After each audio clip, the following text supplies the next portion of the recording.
Hey everyone, welcome to my channel and this is गरिमा सैनी। आज हम बात करने वाले हैं यूजीसी नेट के पेपर 1 के बारे में, general paper on teaching and research aptitude. Paper 1 से आपके 50 क्वेश्चंस आते हैं नेट के एग्ज़ाम में और इसमें आपके 10 यूनिट्स हैं। Teaching aptitude, research aptitude, comprehension, communication, mathematical reasoning and aptitude, logical reasoning, data interpretation, information and communication technology ICT, people development and environment, higher education system. अब हम इसके बारे में थोड़ा डिटेल में बात करेंगे, थोड़ा बाइलिंगुअल बात करेंगे जो इंग्लिश और हिंदी दोनों स्टूडेंट्स को समझ में आ सके। पहले मैं आपको एक बात बताना चाहूँगी कि इसकी जो ये पीडीएफ है सिलेबस की, आपको एनटीए की ऑफिशियल वेबसाइट पर फ्री में अवेलेबल है, आप वहाँ से डाउनलोड कर सकते हैं। लेकिन बिगिनर्स को थोड़ा प्रॉब्लम्स होती हैं कि वो कैसे डाउनलोड करें, कैसे, उन्हें नहीं पता होता है, तो आप मेरी वीडियो से देख के भी सिलेबस को अच्छे से समझ सकते हैं। किसी भी एग्ज़ाम को क्रैक करने के लिए सबसे पहले हमें उसके सिलेबस को पढ़ना और समझना होता है। ठीक है, अब हम सिलेबस पे आते हैं। हमारी फर्स्ट यूनिट है टीचिंग एप्टीट्यूड, शिक्षण अभिवृत्ति या अभिक्षमता कह सकते हैं इसे। इसमें आपके कॉन्सेप्ट आएंगे, टीचिंग से रिलेटेड कॉन्सेप्ट्स आएंगे, objectives, level of teachings, memory, understanding and reflective, characteristics and basic requirements.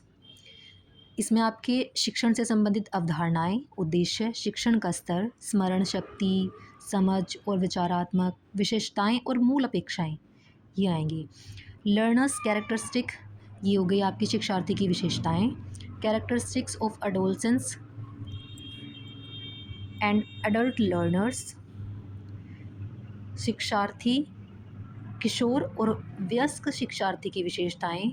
शैक्षिक, एकेडमिक, सोशल सामाजिक, इमोशनल भावनात्मक एंड कोग्निटिव संज्ञानात्मक। इंडिविजुअल डिफरेंसेस और व्यक्तिगत भिन्नताएं। Factors affecting teaching related to teacher, learner, support material, instructional facilities, learner environment and institution. जो उच्चतर अधिगम संस्थाएं होती हैं उसमें शिक्षण की पद्धति। फिर है method of teachings in institution of higher learning, teacher centred versus learner centred method. दो प्रकार के मेथड्स होते हैं टीचिंग के, एक टीचर सेंटर्ड होता है, एक लर्नर मेथड होता है, लर्नर सेंटर्ड मेथड होता है। ऑफलाइन वर्सेस ऑनलाइन मेथड, स्वयं प्रभा, मूक्स, ईटीसी। ऑफलाइन होते हैं जो हमारी रेगुलर क्लासेस होती हैं कॉलेजेस में, और ऑनलाइन मेथड्स होते हैं जैसे स्वयं प्रभा और MOOCs, massive online open courses आदि। Teaching support system, traditional, modern and ICT based.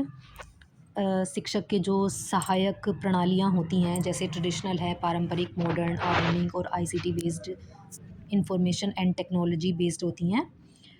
फिर है इवैल्यूएशन सिस्टम, मूल्यांकन प्रणाली, element and types of evaluation, evaluation in choice based credit system in higher education, computer based testing, innovation in evaluation system. Next unit is research aptitude, शोध अभिवृत्ति या अभिक्षमता इसे कह सकते हैं। रिसर्च, इसके meaning, types and characteristics, positivism and post positivism approach to research, शोध के प्रति जो प्रत्यक्षवाद और उत्तर प्रत्यक्षवादी अप्रोचेज़ हैं उसके बारे में पढ़ेंगे इस टॉपिक में। मेथड ऑफ रिसर्च, हमारी रिसर्च की विधियाँ क्या होंगी इसमें, एक्सपेरिमेंटल प्रयोगात्मक, डिस्क्रिप्टिव विवरणात्मक, हिस्टोरिकल ऐतिहासिक, क्वालिटेटिव गुणात्मक एंड क्वांटिटेटिव मेथड मात्रात्मक विधि। स्टेप ऑफ रिसर्च, रिसर्च के जितने भी स्टेप्स हैं इसमें टॉपिक में वो आएंगे। Thesis and article writing, format and style of referencing, संदर्भ के फॉर्मेट और स्टाइल, शैली और पैटर्न यूज़ करने के बारे में इसमें बताएंगे। Application of ICT in research, research में आईसीटी के टूल्स को एप्लीकेट करना। रिसर्च इथिक्स, जो हमारी मोरल होते हैं रिसर्च के, वो इस टॉपिक में कवर होंगे। Next unit is comprehension. Comprehension में आपकी जो आपकी समझ कितनी है इसके बारे में एनटीए जो है कॉम्प्रिहेंशन में जो एग्ज़ामिनर है वो आपकी समझ को आंकने का प्रयत्न करता है और इसके लिए वो आपको एक पैसेज या एक गद्यांश देता है जिसमें आपको 10 प्रश्न उससे रिलेटेड पूछे जाते हैं जिनका आंसर उस गद्यांश में या उस पैसेज में छुपा होता है। हमें वो पैसेज पढ़ना होता है और फिर उससे रिलेटेड जो 10 क्वेश्चंस होते हैं उनको आंसर करना होता है। Okay, now next unit is communication. Communication यानी संप्रेषण या संचार, बातचीत करना इजी लैंग्वेज में। मीनिंग, ओके, कम्युनिकेशन का मीनिंग आएगा type and characteristics of communication. Effective communication, प्रभावी संचार, verbal and non verbal. Verbal और नॉन वर्बल होता है जैसे मौखिक और गैर मौखिक। इंटरकल्चरल यानी कि सांस्कृतिक, अंतः सांस्कृतिक यानी कई संस्कृतियों के बीच। एंड ग्रुप कम्युनिकेशन जो समूह संचार होता है, जब काफ़ी सारे लोग मिलकर संचार मतलब आपस में बातचीत करते हैं, कम्युनिकेट करते हैं। क्लासरूम कम्युनिकेशन हो गया जैसा रेगुलर क्लासेस में होता है। बैरियर्स टू इफ़ेक्टिव कम्युनिकेशन, प्रभावी जो संप्रेषण होता है, जो संचार होता है उसमें क्या बाधाएं आती हैं। मास मीडिया एंड सोसाइटी, जन समाज और मीडिया हो गया आपका जन media, mass media and society. Next unit is mathematical reasoning and aptitude.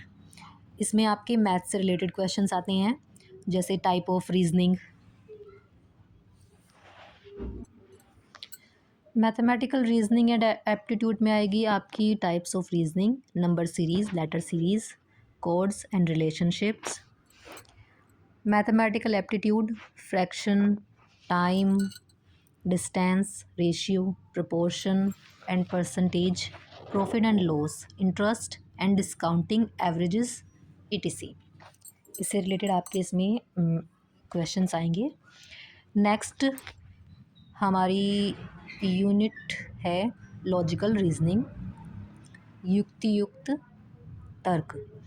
Understanding of structure of a argument, argument forms, structure of categorical preposition, mood and figure, formal and informal fallacies, use of language, connotation and denotations of terms, classical square of opposition। इसके बारे में next point, evaluating and distinguishing deductive and inductive reasoning, आगमनात्मक और निमग्नात्मक तर्क। Analogies फिर आते हैं इसमें Venn diagram, simple and multiple use for establishing validity of argument. Next इसमें आते हैं Indian logic, means of knowledge, ज्ञान का अर्थ, प्रमाणास, प्रत्यक्ष, परसेप्शन, अनुमान, inference, upamana, comparison, shabda, verbal testimony, arthapatti, implication and anupalabdhi, non apprehension, structure and kind of anumana, inference, vyapti, invariable relation, hetvabhasa, fallacies of inference. Next unit है हमारी unit 7, data interpretation. Data interpretation में आपको एक bar chart, histogram, pie chart, table chart या line chart के रूप में एक डेटा दिया जाता है और उसको आपको एनालाइज करके उससे रिलेटेड 5 क्वेश्चंस अटेम्प्ट करने होते हैं।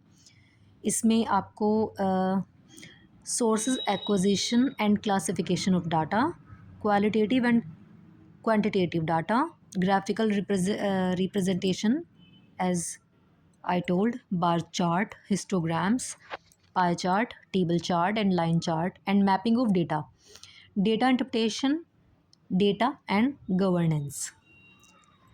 Next unit is unit 8, information and communication technology, ICT, सूचना और संचार प्रौद्योगिकी, ICT, general abbreviation and terminology, सामान्य संक्षिप्तियाँ और शब्दावली, basic of internet, intranet, email, audio and video conferencing.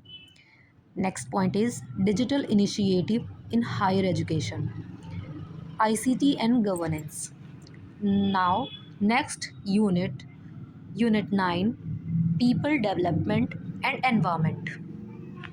आपकी ये जो लास्ट वाली 3 यूनिट्स हैं, इनसे लगभग करंट अफेयर्स काफ़ी बन जाते हैं. तो चलिए पहले हम इसमें टॉपिक्स कितने दिए हुए हैं ये कन्वर्स कर लेते हैं. Development and environment, millennium development and sustainable development goals. Millennium सहस्राब्दी विकास और सस्टेनेबल डेवलपमेंट गोल्स हैं आपके संपोषणीय विकास लक्ष्य, इसे एजेंडा 2030 भी कहते हैं. और मिलेनियम डेवलपमेंट गोल्स जो हैं आपके वो 2000 से 2015 के बीच के गोल्स माने जाते हैं. Human and environment interaction, anthropogenic activities and there impact on environment. मनुष्यों का जो क्रियाकलाप है और पर्यावरण पर जो उनका प्रभाव पड़ता है. Environment issue local, regional and global. जो पर्यावरण से संबंधित इश्यूज़ हैं वो लोकल में हैं या रीजनल में हैं, क्षेत्रीय हैं या ग्लोबल हैं या पूरी दुनिया में हैं. जैसे air pollution, water pollution, soil pollution, noise pollution and waste. Waste हो सकता है solid, liquid, biomedical, hazardous and electronic. Climate change and its socio economic and political dimension. और जो क्लाइमेट चेंज होता है, जो वातावरण परिवर्तन होता है, जलवायु परिवर्तन होता है और उसके जो सामाजिक आर्थिक प्रभाव पड़ते हैं. Impacts of pollutants on human health. Pollutants का जो मनुष्य के हेल्थ पर प्रभाव पड़ता है. Natural and energy resources, solar, wind, soil, hydro, geothermal, biomass, nuclear and forest. Natural hazards and disaster mitigation strategies. Environmental protection act 1986, national action plan on climate change, international agreements, efforts, Montreal protocol, Rio summit convention on biodiversity, Kyoto protocol, Paris agreement, international solar alliance. Now unit 10 is higher education system, institutions of higher learning and education in ancient India, evaluation of higher learning and research in post-independence India, Oriental Convention on and non-conventional learning programs in India, professional teaching and skill-based education, value education and environmental education, policies, governance and administration. And now ये जो आपका syllabus है यहीं समाप्त होता है. इसमें हर unit से लगभग 2 क्वेश्चंस, हर यूनिट से लगभग 5 क्वेश्चंस आते हैं. सिलेबस को अच्छे से पढ़िए, हैंड रिटन बनाइए तो ज़्यादा बेटर है, इससे अच्छे से लर्न हो जाता है और समझ में भी आता है. Okay, now thank you and bye bye. मिलते हैं नेक्स्ट वीडियो में.